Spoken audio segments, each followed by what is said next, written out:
بسم اللہ الرحمن الرحیم رب یسر ولا تعسر واتمم بالخیر۔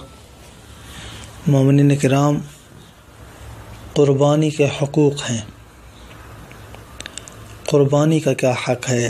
جانور کو جب انسان قربان کرتا ہے تو اس کا کیا حق ہے؟ کس طرح سے قربان کرنا چاہیے؟ امام زین العابدین علیہ السلام نے حق بیان فرمایا ہے، رسالۃ الحقوق۔ امام علیہ السلام ارشاد فرماتے ہیں وَأَمَّا حَقُّ الْحَدْيِ، قربانی کا حق یہ ہے فَأَن تُخْلِصَ بِهِ الْإِرَادَةَ إِلَىٰ رَبِّكَ، نمبر 1 خالصۃ للہ ہونا چاہیے، تمہارا ارادہ اپنے پروردگار کی رضا ہونا چاہیے قربانی سے، کیونکہ قربانی کے جانور میں بہت ہی زیادہ ریاکاری کا استعمال ہوتا ہے۔ تو سب سے پہلا حق یہ ہے کہ اخلاص ہونا چاہیے، پروردگار کا ارادہ پانا چاہیے۔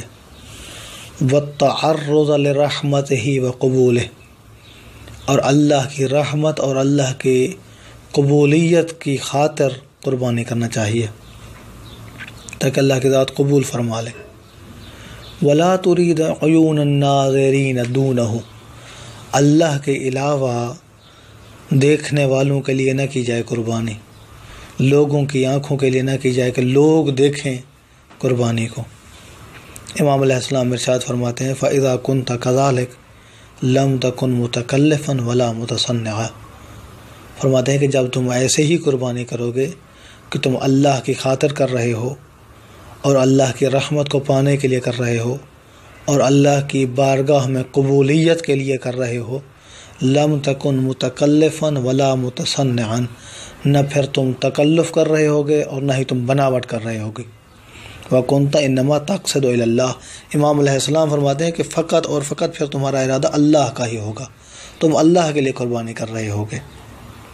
اور فرماتے ہیں یاد رکھو وَعْلَمْ أَنَّ اللَّهَ يُرَادُ بِالْيَسِيرِ وَلَا يُرَادُ بِالْعَسِيرِ، اللہ کو تھوڑا چاہیے اور اللہ تنگ نہیں کرنا چاہتا ہے۔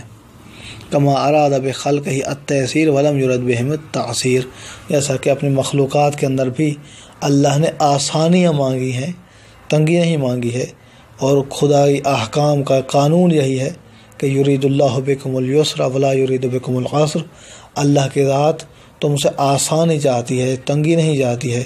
پانی نہیں مل سکتا ہے تو اللہ نے تیمم کو جائز قرار دیا ہے، ہاتھ نہیں دھو سکتے ہیں، زخم ہے تو وضو جبیرہ پایا جاتا ہے، کھڑے ہو کر نماز نہیں پڑھ سکتے ہیں تو بیٹھ کر نماز پڑھنے کا حکم ہے، بیٹھ کر نہیں پڑھ سکتے ہیں تو لیٹ کر نماز پڑھنے کا حکم ہے۔ تو اس طرح سے جو اسلامی احکام ہیں، جو اسلامی تعلیمات ہیں، ان میں آسانی کا عنصر دیکھا گیا ہے۔ دعا ہے کہ اللہ کی ذات ہمیں صحیح اسلامی تعلیمات پڑھنے، سمجھنے، ان پر عمل کرنے کی توفیق عطا فرمائے۔ اپنا بہت سارا خیال رکھیے گا۔